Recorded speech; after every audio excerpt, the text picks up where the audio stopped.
നമുക്ക് സിമ്പിളായിട്ട് ഒരു ചിക്കൻ കറി തയ്യാറാക്കിയാലോ? അപ്പോൾ ഇതാ ഞാൻ ചിക്കൻ കറി ഉണ്ടാക്കാൻ പോവുകയാണ്. നമുക്ക് നോക്കാം എങ്ങനെയാണ്.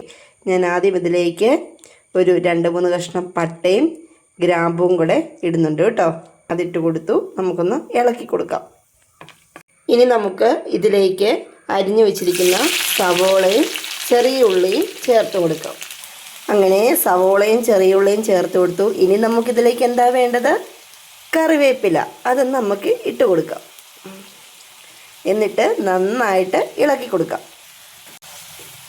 സവോളയൊക്കെ പെട്ടെന്ന് വഴണ്ട് വരാനായിട്ട് നമ്മളൊരു മാർഗം ഉപയോഗിക്കുമല്ലോ. ആ മാർഗം ഞാനും ഇവിടെ ഉപയോഗിക്കാൻ പോവാണ് കേട്ടോ.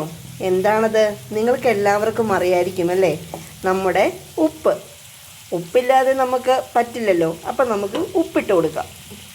ഇതാ ഞാനിവിടെ ഉപ്പെടുത്തിട്ടുണ്ട്. നമുക്കിവനെ അങ്ങോട്ട് ഇട്ട് കൊടുക്കാം. എന്നിട്ട് നന്നായിട്ട് ഇളക്കി കൊടുക്കാം. അങ്ങനെ നമ്മുടെ സവോളയൊക്കെ അല്പം വഴണ്ട് വന്നിട്ടുണ്ട്.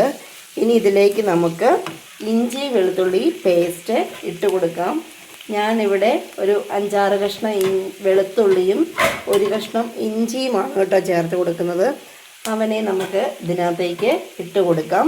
പിന്നെ നമുക്ക് വേണ്ടത് പച്ചമുളകാണ്. ഞാൻ എരിവിടെ കുറച്ചാണ് ഉണ്ടാക്കുന്നത്. അപ്പം ഞാനിവിടെ ഒരു പച്ചമുളകാണ് എടുത്തേക്കുന്നത് കേട്ടോ. ഒരു വലിയ പച്ചമുളകാണ് എടുത്തേക്കുന്നത്. അപ്പം അവരെ എല്ലാവരെയും നമുക്ക് അതിനകത്തോട്ട് മിക്സ് ചെയ്തിട്ട് നന്നായിട്ട് ഇളക്കി കൊടുക്കാവേ. ഇത് ഈ ബാച്ചിലേഴ്സിനൊക്കെ പെട്ടെന്ന് തയ്യാറാക്കാൻ പറ്റിയ ഒരു ചിക്കൻ കറിയാണ് കേട്ടോ. എല്ലാവരും ഇത് തയ്യാറാക്കിയിട്ട് കമൻ്റ് ഇടാൻ മറക്കരുത് കേട്ടോ.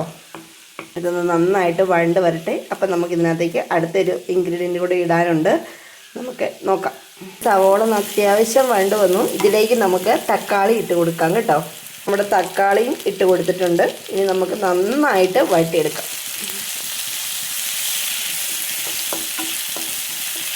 അങ്ങനെ നമ്മുടെ സവോള വഴണ്ട് വന്നിട്ടുണ്ട്. ഇതിലേക്ക് നമുക്ക് മസാലപ്പൊടി ഇട്ട് കൊടുക്കാം.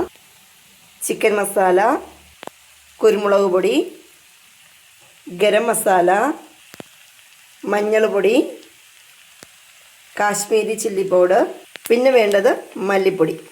നന്നായിട്ട് ഇളക്കി കൊടുക്കാം. അല്പം ചൂടുവെള്ളം ഒഴിച്ച് കൊടുക്കാം ആവശ്യത്തിന്. ഇതിലേക്ക് നമുക്ക് ഉപ്പിട്ട് കൊടുക്കാം ആവശ്യത്തിനാണ്. അങ്ങനെ നമ്മുടെ ഗ്രേവി എല്ലാം ഇവിടെ തിളച്ച് വന്നിട്ടുണ്ട്. ഇതിലേക്ക് നമുക്ക് ചിക്കൻ ഇട്ട് കൊടുക്കാം. നന്നായിട്ട് ഇവിടെ ഇരുന്ന് വെന്തിട്ട് നമുക്ക് എടുക്കാം. ഓക്കെ, ചിക്കൻ കറി ഇവിടെ റെഡി ആയിട്ടുണ്ട്. എല്ലാവരും ട്രൈ ചെയ്യാം കേട്ടോ. അപ്പോൾ ശരി, എല്ലാവർക്കും tata bye bye. Okay, see U.